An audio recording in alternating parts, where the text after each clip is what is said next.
उसमें किरीट सोमैया जी आए और तहसील ऑफिस से 1044 आदेश बोल दिए गए कि ये साइन ही तहसीलदार की नहीं है, सिक्का ही तहसीलदार का नहीं है।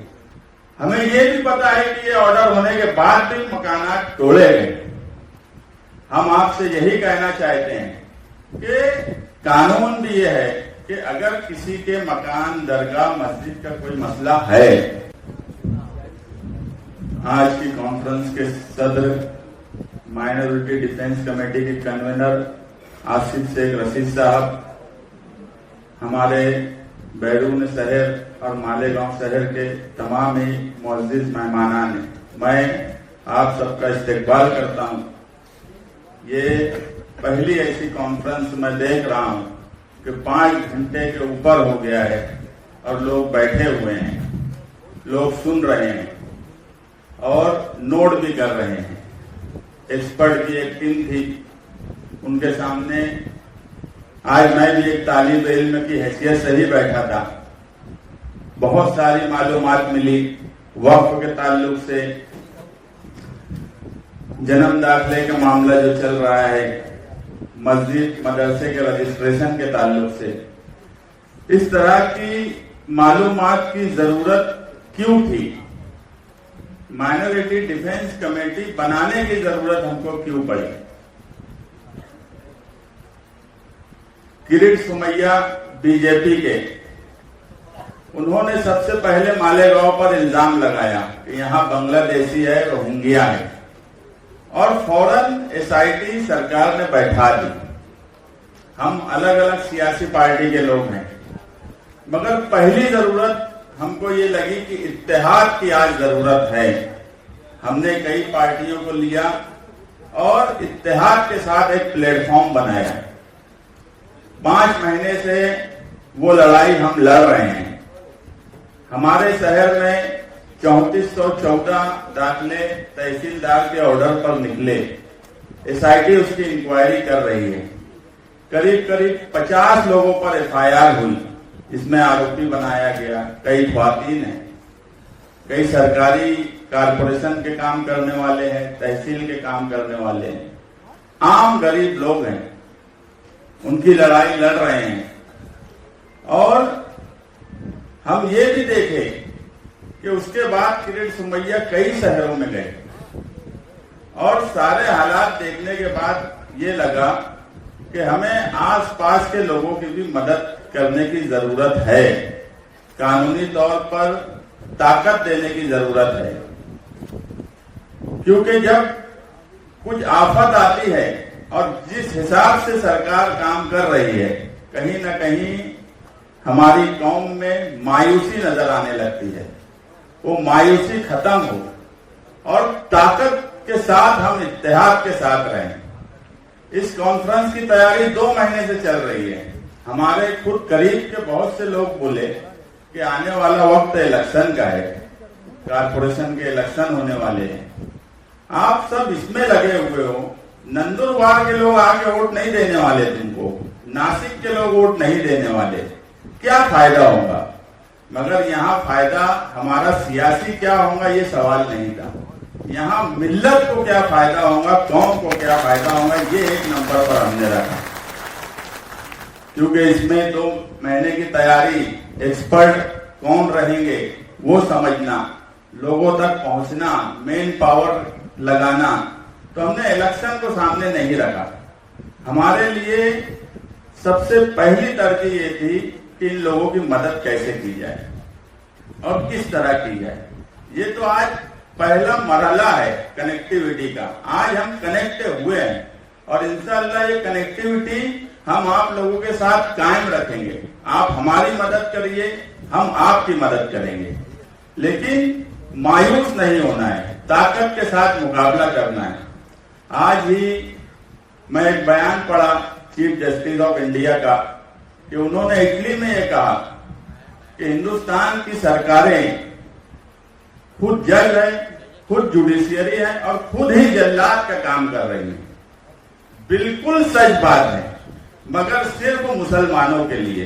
ये तीनों चीजें, सरकार खुद जज बनी हुई है, सरकार ही जुडिशियरी का भी काम कर रही है और सरकार ही सजा भी देना चाहती है। यही मुसलमानों के साथ आज हो रहा है। Justice B.R. गवई का ये बयान और इससे पहले नवंबर में जस्टिस B.R. गवई का एक ऑर्डर सुप्रीम कोर्ट का, बुलडोजर की सियासत या बुलडोजर जब किसी के मकान पर चलता है, कहीं दरगाह पर चलता है, मस्जिद की खबर आती है तो दर्द होता है।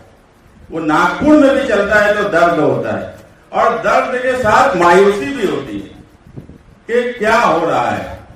किसी को किसी भी मामले में आरोपी बना देना, उसके बाद उसके घर पर बुलडोजर चला देना, ये घर बनाना और घर जो है इंसान का सब कुछ है, उसको तोड़ देना, पूरा खानदान पूरा परिवार सड़क पर आ जाए, ऐसे हालात पैदा कर देना। जब जस्टिस B.R. गवई ने जजमेंट दिया तो जजमेंट का पहला शेर उनका था कि अपना घर हो, अपना आंगन हो। इस ख्वाब में हर कोई जीता है, इंसान के दिल की ये चाहत कि एक घर का सपना कभी ना छूटे। उसके बाद उन्होंने 95 पेज का पूरा जजमेंट दिया। हमें ये भी पता है कि ये ऑर्डर होने के बाद भी मकानात तोड़े गए।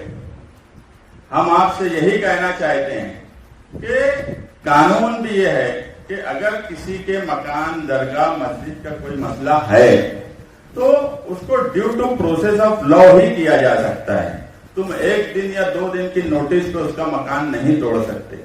कम से कम 15 दिन की नोटिस उसको देना पड़ेगी ताकि वो अपने कागजात या उसके जो भी मामला है वो ला कर दे सके।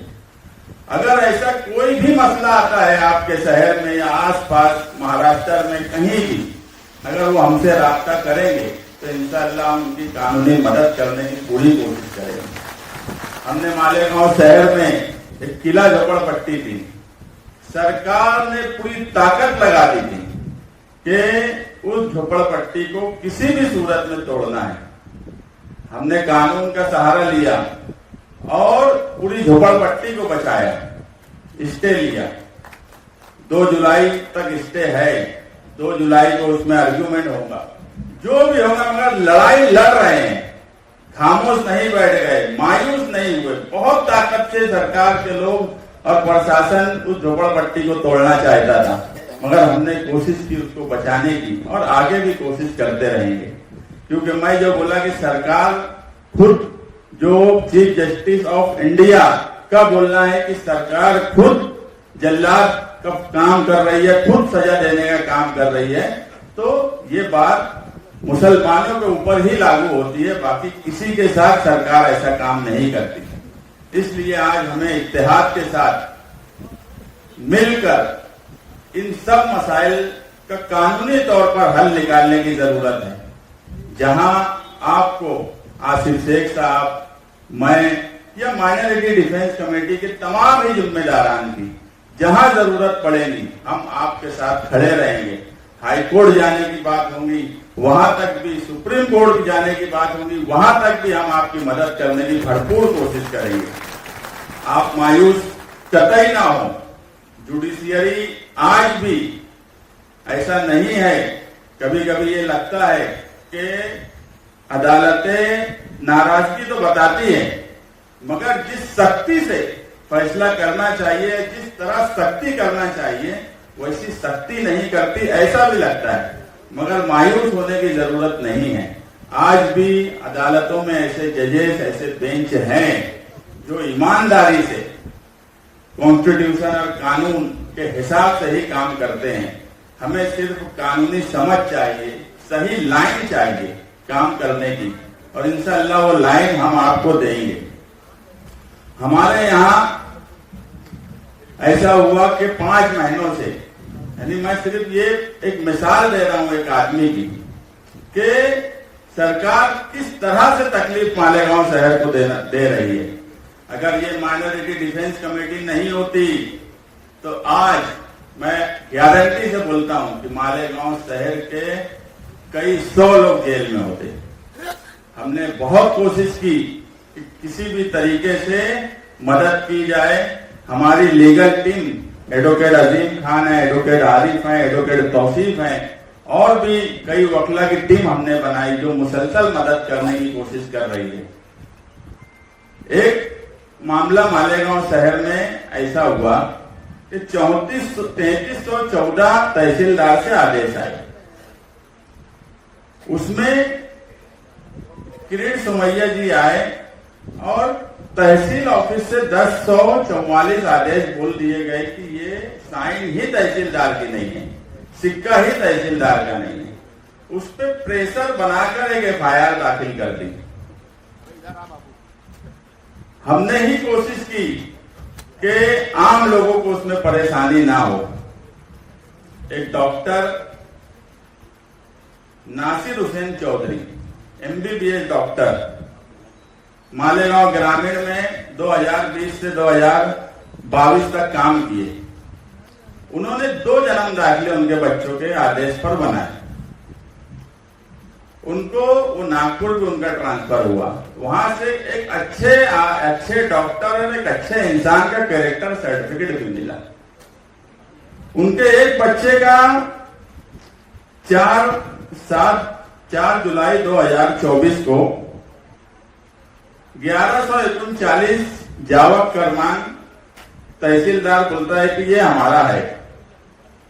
4 जुलाई 2024 के जावक क्रमांक 1140 तहसीलदार बोलता है कि इस पे हमारी साइन के बोगस बना है।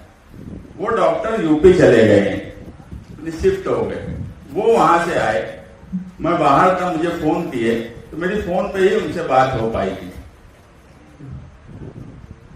उनसे ये पूछा गया कि तुमने ये बोगस कागज बनाए हैं। एक सरकार का MBBS डॉक्टर जिसने अपनी सर्विस अलग अलग जगह पर दी हुई है, सिर्फ मुसलमान है, वो बोगस कागज बनाएगा? ऐसा मुमकिन है? एक बच्चे का उसी तारीख को बोलते हो कि सही है, दूसरे बच्चों का बोलते हो गलत है। तुम्हारा तहसीलदार चोर है, उसकी गलती की सजा तुम दूसरे को दे रहे हो। इस तरीके के हालात मालेगांव शहर में है। माइनॉरिटी डिफेंस कमेटी पूरी कोशिश कर रही है कि हर तरीके से उनको कानूनी तौर पर मदद करें। आगे हम भी 22 तारीख के प्रोग्राम में थे। अब अगर हमें जमहूरी एहतजाज करने की जरूरत पड़ेगी तो अब हम जमहूरी एहतजाज की तरफ भी जाएंगे। आप अलग अलग हिस्से से सब लोग आए हैं। बहुत से लोगों ने कहा आने वाला वक्त पूरे महाराष्ट्र में इलेक्शन का है। ये कोई इलेक्शन के सवाल पर बात नहीं है।